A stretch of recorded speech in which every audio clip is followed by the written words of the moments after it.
Act 5 Scene 1. Enter Cleopatra, Charmian, and Iris. Charmian. Be juster, heaven, such virtue punished thus will make us think that chance rules all above, and shuffles with a random hand the lots, which man is forced to draw. Cleopatra. I could tear out these eyes that gained his heart, and had not power to keep it. Oh, the curse of doting on, even when I find it dotage. Bear witness, gods, you heard him bid me go, you whom he mocked with imprecating vows of promised faith. I'll die, I will not bear it. You may hold me. She pulls out her dagger, and they hold her. Closing square bracket. But I can keep my breath, I can die inward, and choke this love. Enter Alexis. Iris. Help, oh Alexis, help.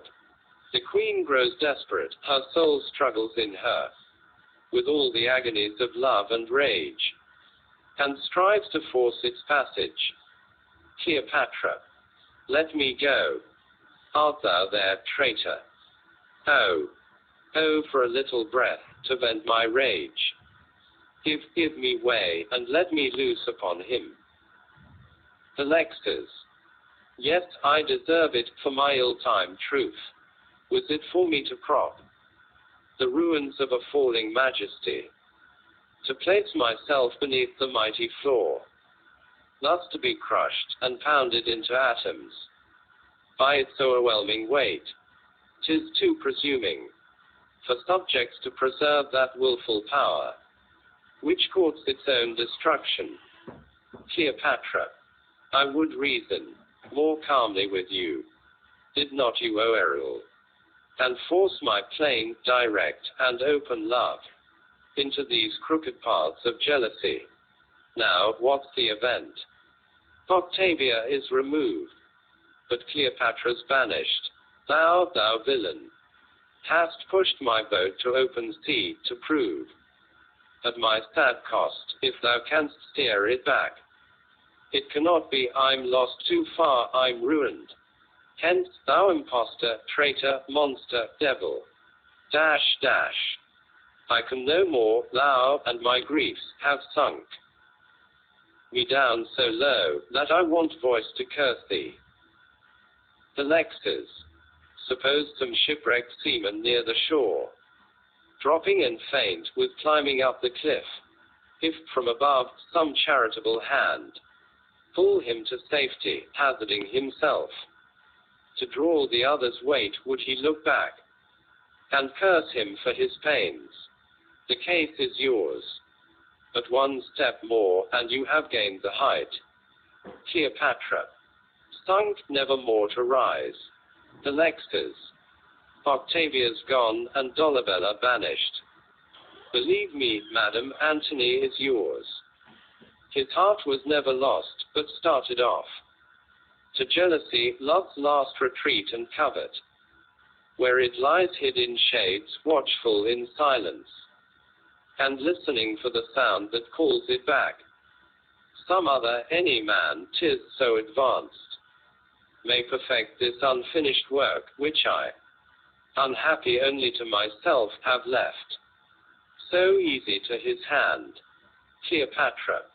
Look well thou dote, else. Alexis. Else what? Your silence threatens Antony is mounted up the Pharos, from whose turret he stands surveying our Egyptian galleys, engaged with Caesar's fleet, now death or conquest. If the first happen, fate acquits my promise. If we overcome, the conqueror is yours. A distant shout within. Closing square bracket. Charmian. Have comfort, madam, did you mark that shout? Second shout nearer. Closing square bracket. Iris. Hark. They redouble it. Alexis. 'Tis from the port. The loudness shows it near. Good news, kind heavens. Cleopatra. Osiris, make it so. Enter Serapion. Serapion. Where's the queen? The lectors.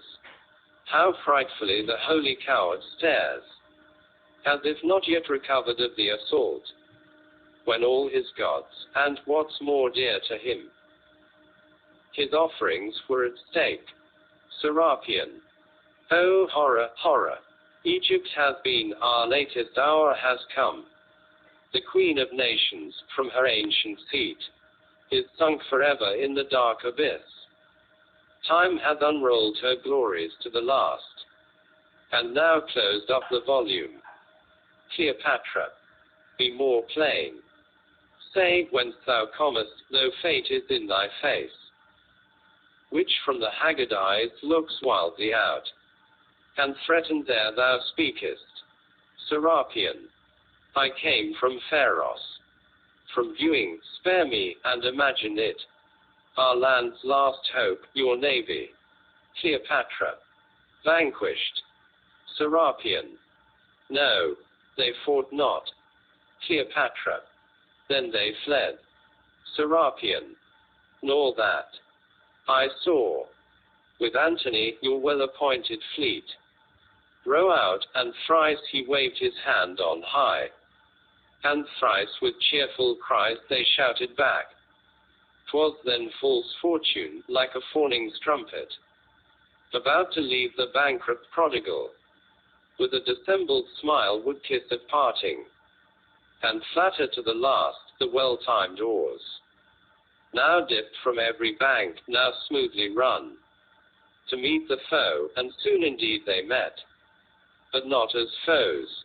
In few we saw their caps, on either side thrown up, the Egyptian galleys, received like friends, passed through, and fell behind the Roman rear, and now they all come forward, and ride within the port.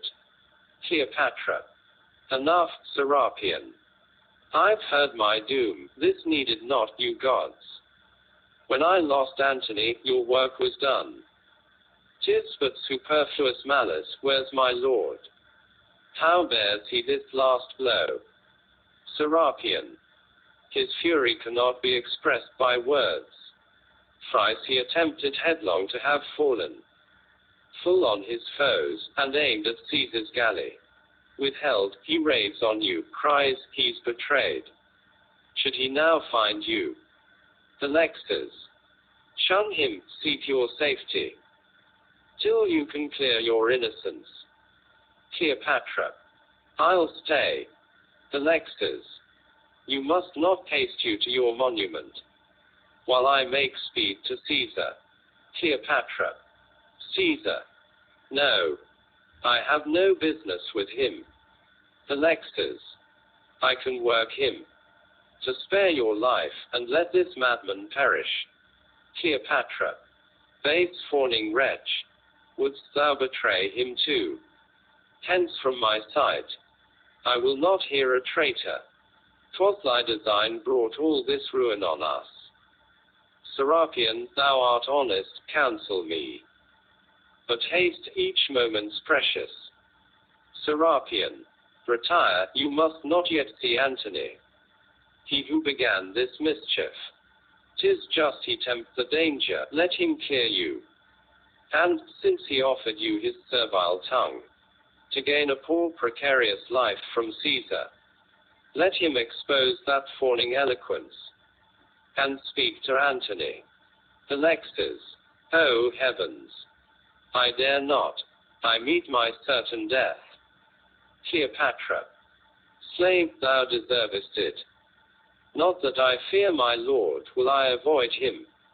I know him noble, when he banished me, and thought me false, he scorned to take my life. But I'll be justified, and then die with him. The lectors. Oh, pity me, and let me follow you. Cleopatra. To death, if thou stir hence. Speak, if thou canst. Now for thy life, which basely thou wouldst save, while mine I prize at this. Come, good Serapion. Exeunt Cleopatra, Serapion, Charmian, and Iris. Closing square bracket. The lectors. Oh, that I less could fear to lose this being, which, like a snowball in my coward hand, the more 'tis grasped, the faster melts away. Poor reason, what a wretched aid art thou! For still, in spite of thee, these two long lovers, soul and body, dread their final separation. Let me think, what can I say to save myself from death? No matter what becomes of Cleopatra. Antony. Which way? Where? Within. Closing square bracket. Ventidius. This leads to the monument. Within. Closing square bracket. Alexis. Ah me. I hear him, yet I'm unprepared. My gift of lying's gone. And this court devil, which I so oft have raised, forsakes me of my need. I dare not stay, yet cannot far go hence. Exit. Closing square bracket. Enter Antony and Ventidius. Antony. O happy Caesar! Thou hast men to lead. Think not 'tis thou hast conquered Antony, but Rome has conquered Egypt. I'm betrayed. Ventidius. Curse on this treacherous train. Their soil and heaven infect them all with baseness, and the young souls come tainted to the world with the first breath they draw. Antony, the original villain, sure no god created. He was a bastard of the sun by Nile, baked into man with all his mother's mud, crusted about his soul. Ventidius, the nation is one universal traitor and their queen, the very spirit and extract of them all. Antony, is there yet left the possibility of aid from valor? Is there one God unsworn to my destruction, the least unmortgaged hope? For, if there be, methinks I cannot fall beneath the fate of such a boy as Caesar. The world's one half is yet in Antony, and from each limb of it that's hewed away, the soul comes back to me.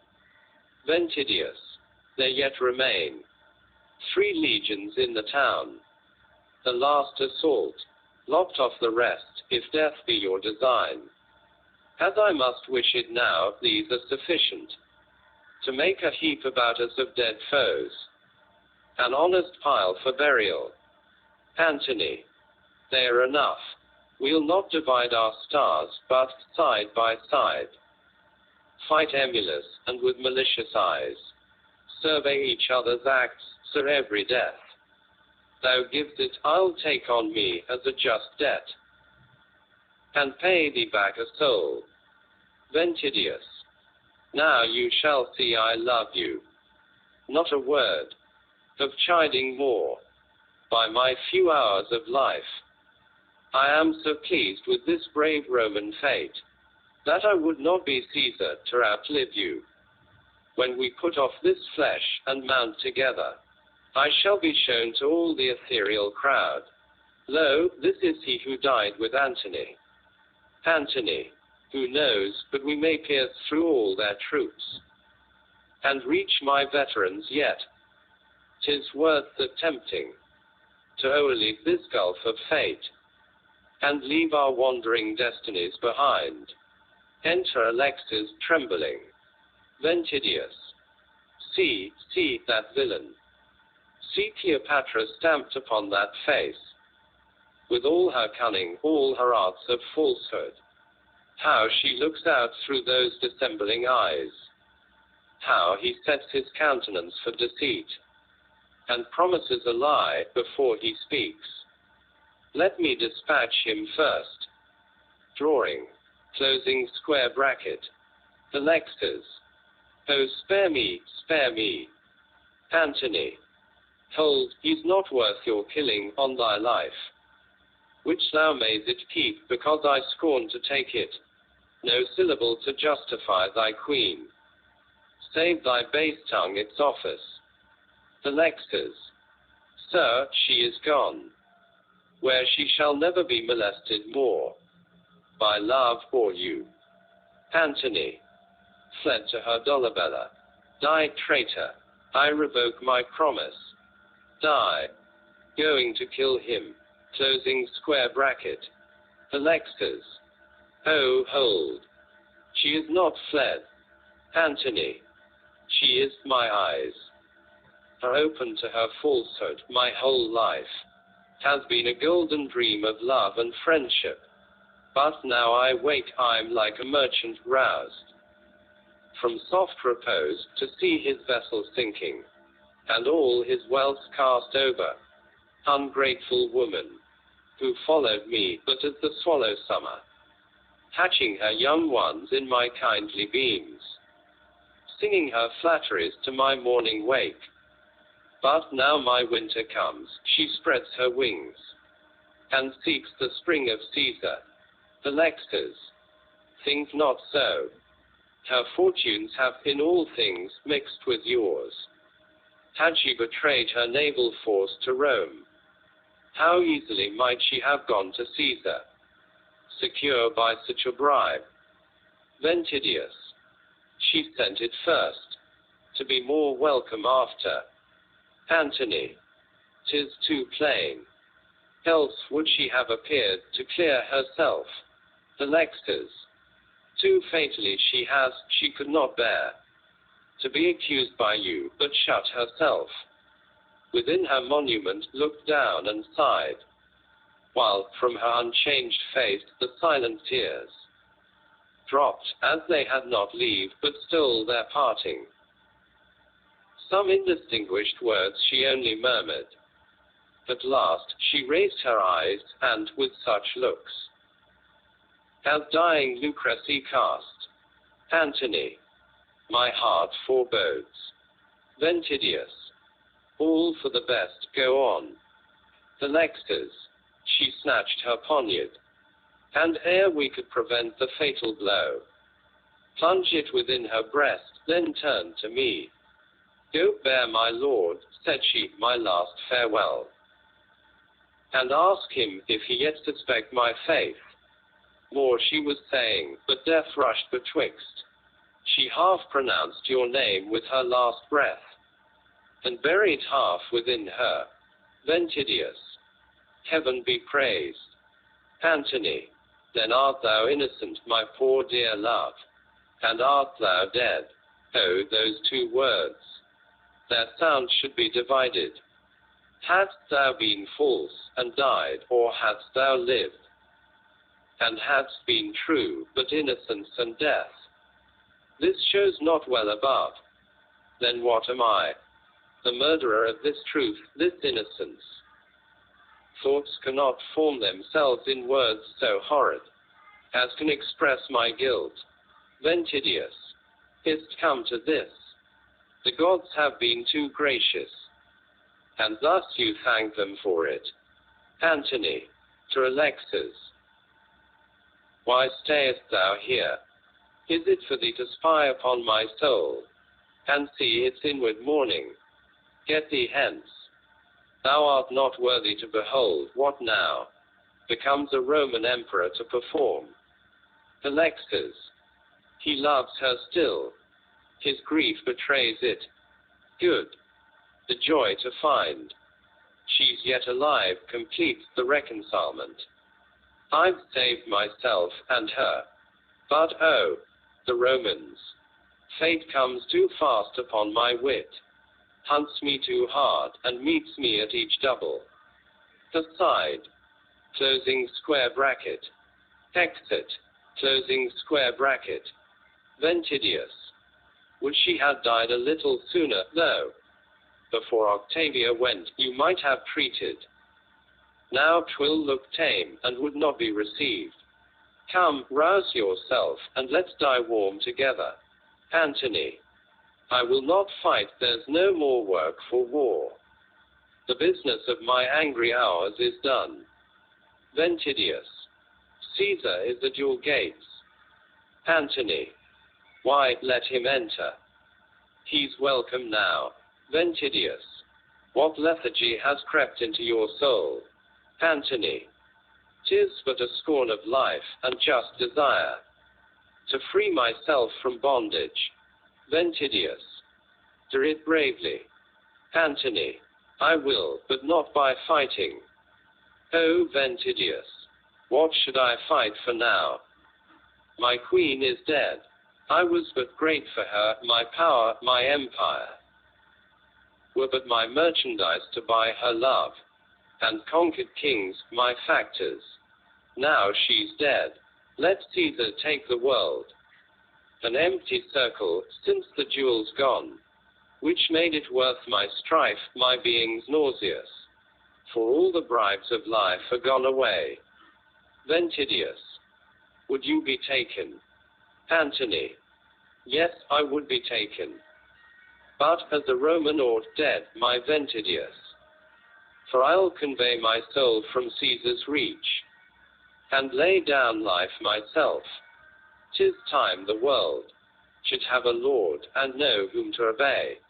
We too have kept its homage in suspense, and bent the globe, on whose each side we trod, till it was dented inwards. Let him walk alone up, and I'm weary of my part. My torch is out, and the world stands before me, like a black desert at the approach of night. I'll lay me down, and stray no farther on. Ventidius. I could be grieved, but that I'll not outlive you. Choose your death. For I have seen him in such various shapes. I care not which I take, I'm only troubled. The life I bear is worn to such a rag, 'tis scarce worth giving.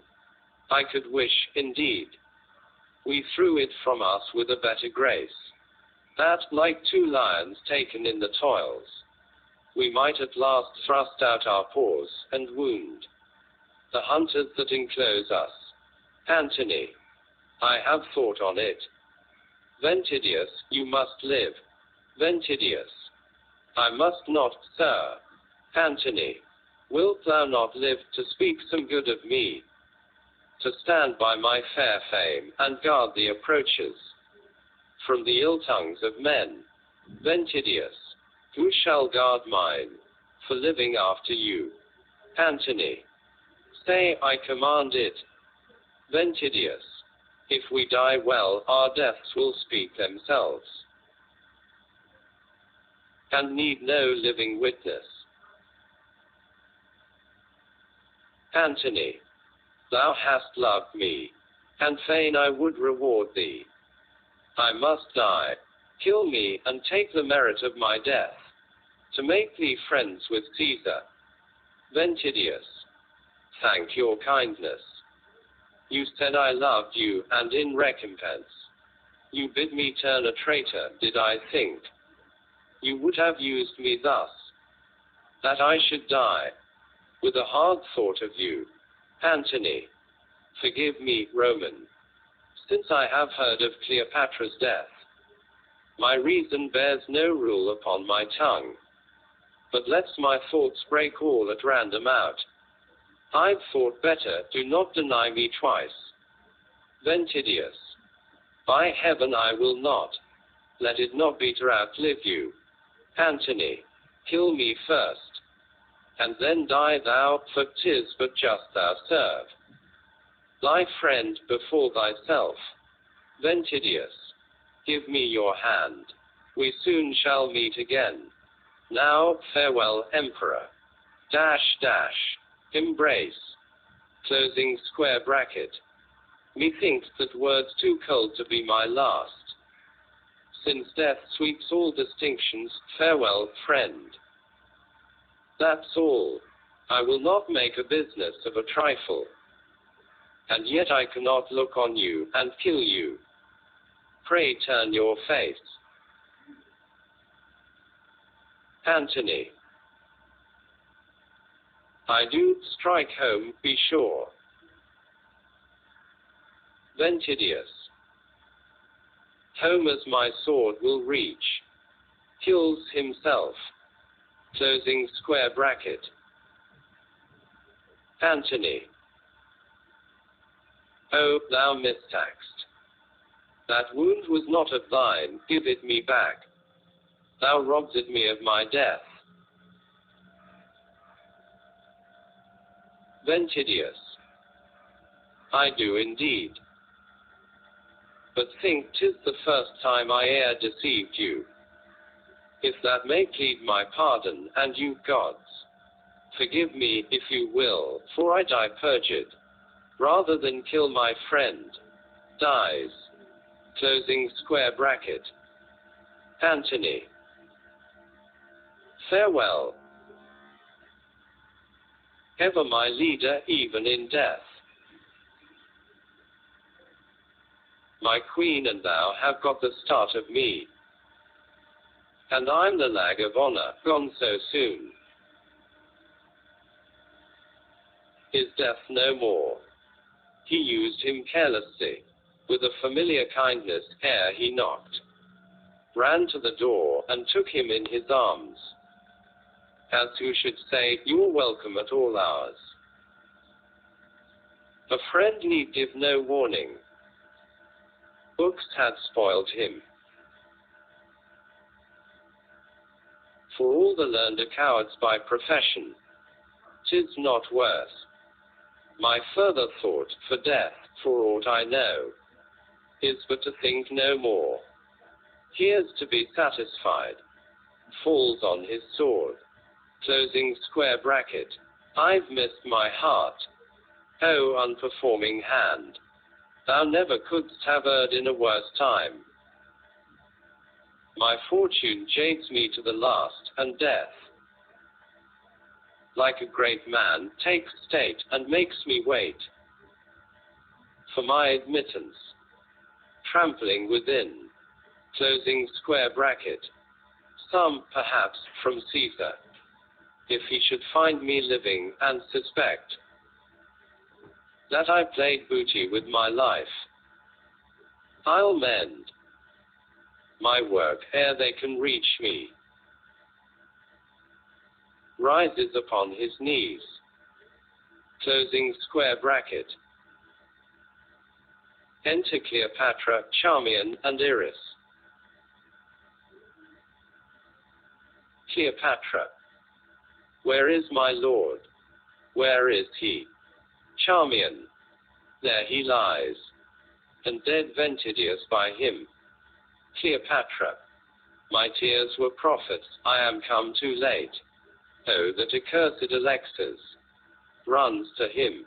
Closing square bracket. Antony. Art thou living? Or am I dead before I knew, and thou the first kind ghost that meets me? Cleopatra. Help me seat him. Send quickly, send for help. They place him in a chair. Closing square bracket. Antony. I am answered. We live both. Sit thee down, my Cleopatra. I'll make the most I can of life, to stay a moment more with thee. Cleopatra. How is it with you? Antony. 'Tis as with a man, removing in a hurry, all packed up, but one dear jewel that his haste forgot, and he, for that, returns upon the spur. So I come back for thee. Cleopatra. Too long, ye heavens, you have been cruel to me. Now show your mended faith, and give me back his fleeting life. Antony. It will not be, my love. I keep my soul by force. Say but thou art not false. Cleopatra. 'Tis now too late to say I'm true, I'll prove it, and die with you.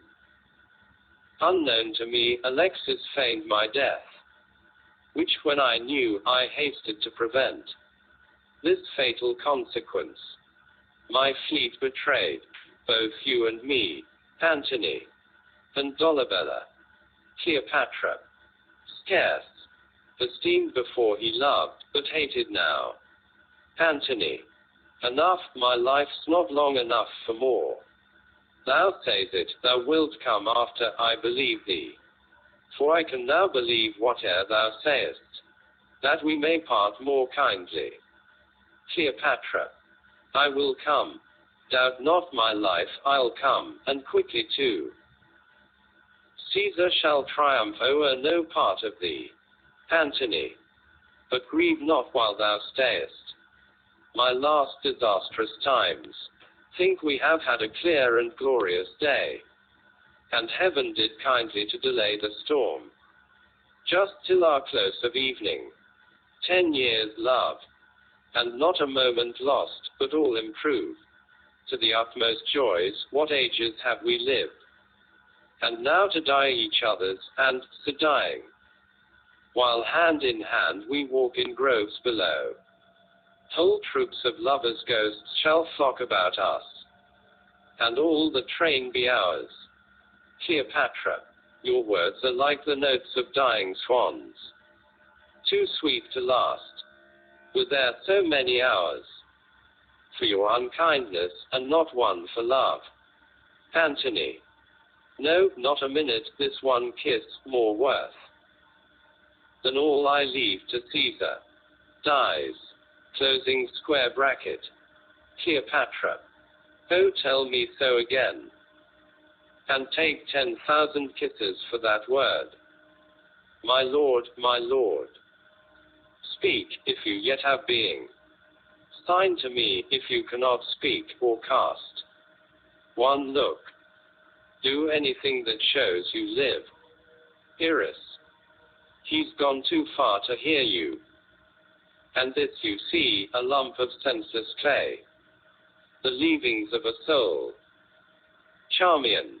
Remember, madam, he charged you not to grieve. Cleopatra. And I'll obey him. I have not loved a Roman, not to know what should become his wife, my Charmian. For 'tis to that high title I aspire, and now I'll not die less. Let dull Octavia survive to mourn him dead, my nobler fate shall knit our spousals with a tie too strong for Roman laws to break. Iris. Will you then die? Cleopatra. Why shouldst thou make the question? Iris. Caesar is merciful. Cleopatra. Let him be so. To those that want his mercy, my poor lord made no such covenant with him, to spare me when he was dead. Yield me to Caesar's pride. What?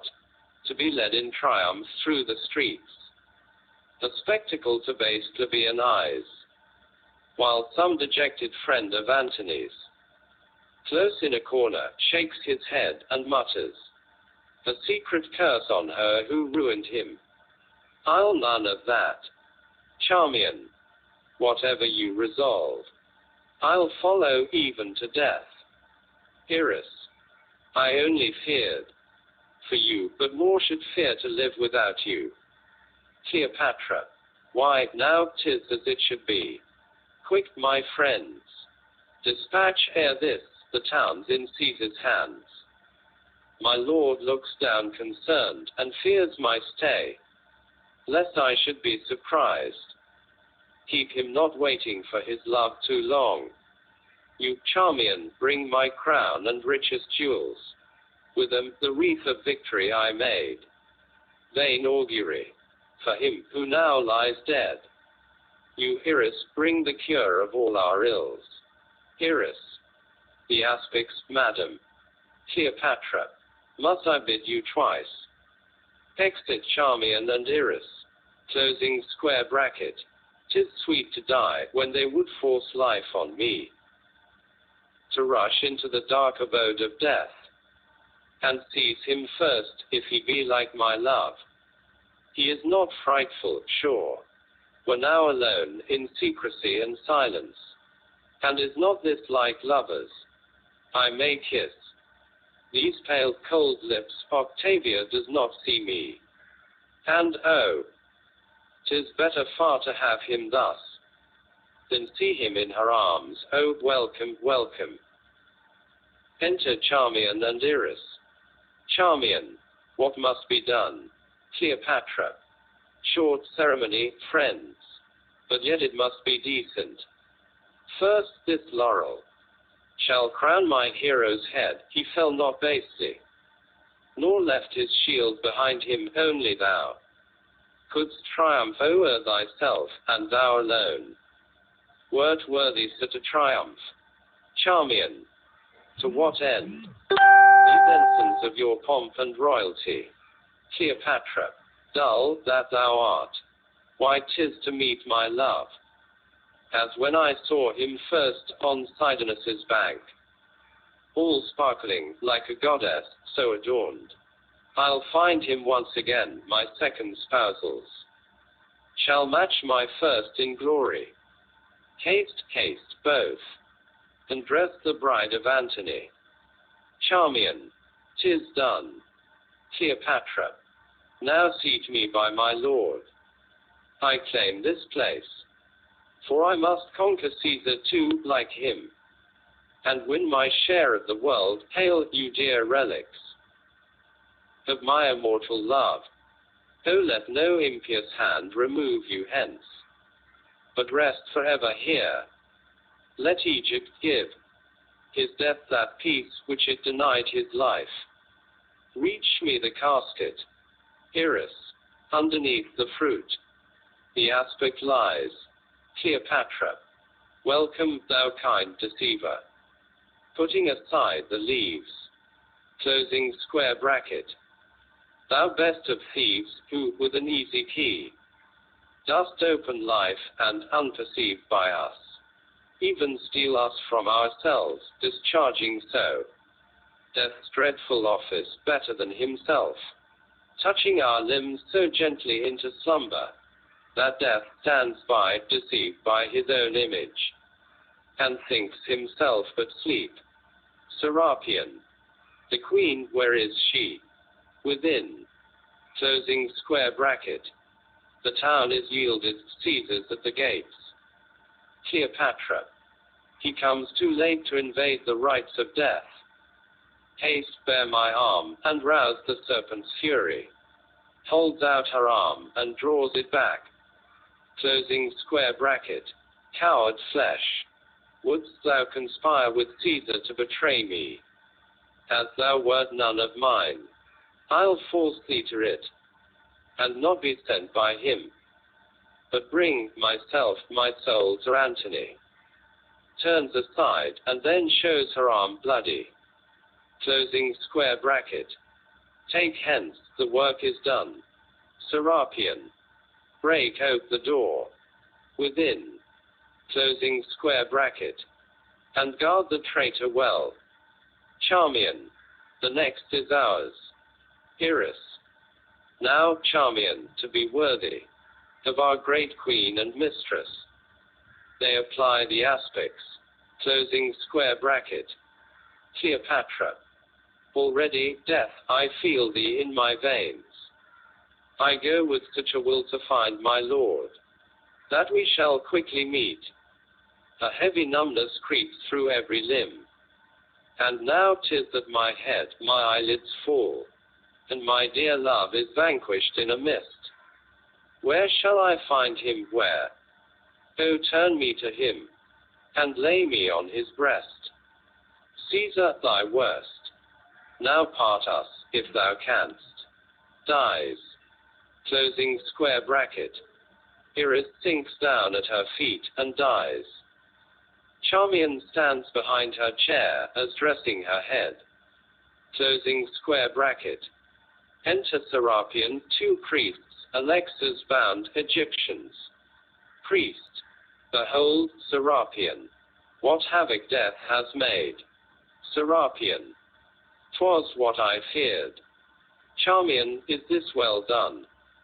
Charmian, yes, 'tis well done, and like a queen, the last of her great race, I follow her. Sinks down, dies. Closing square bracket. Alexas, 'tis true, she has done well, much better thus to die, than live to make a holiday in Rome. Serapion, see how the lovers sit in state together, as they were giving laws to half mankind. The impression of a smile left in her face. shows she died pleased with him for whom she lived, and went to charm him in another world. Caesar's just entering, grief has now no leisure. Secure that villain as our pledge of safety. To grace the imperial triumph, sleep, blessed pair. Secure from human chance, long ages out, while all the storms of fate fly o'er your tomb, and fame to late posterity shall tell, no lovers lived so great, or died so well. Exeunt. Closing square bracket. Epilogue. Poets, like disputants when reasons fail, have one sure refuge left, and that's to rail. Fop, coxcomb, fool, are thundered through the pit, and this is all their equipage of wit.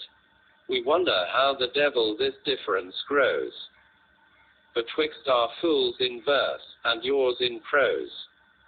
For, faith, the quarrel rightly understood, 'tis civil war with their own flesh and blood. The threadbare author hates the gaudy coat, and swears at the gilt coach, but swears afoot. For 'tis observed of every scribbling man, he grows a fop as fast as e'er he can. Prunes up, and asks his oracle, the glass, if pink or purple best become his face. For our poor wretch, he neither rails nor praise, nor likes your wit just as you like his plays. He has not yet so much of Mr. Bayes. He does his best, and if he cannot please, would quietly sue out his writ of ease. Yet if he might his own grand jury call, by the fair sex he begs to stand or fall. Let Caesar's power the men's ambition move, but grace you him who lost the world for love.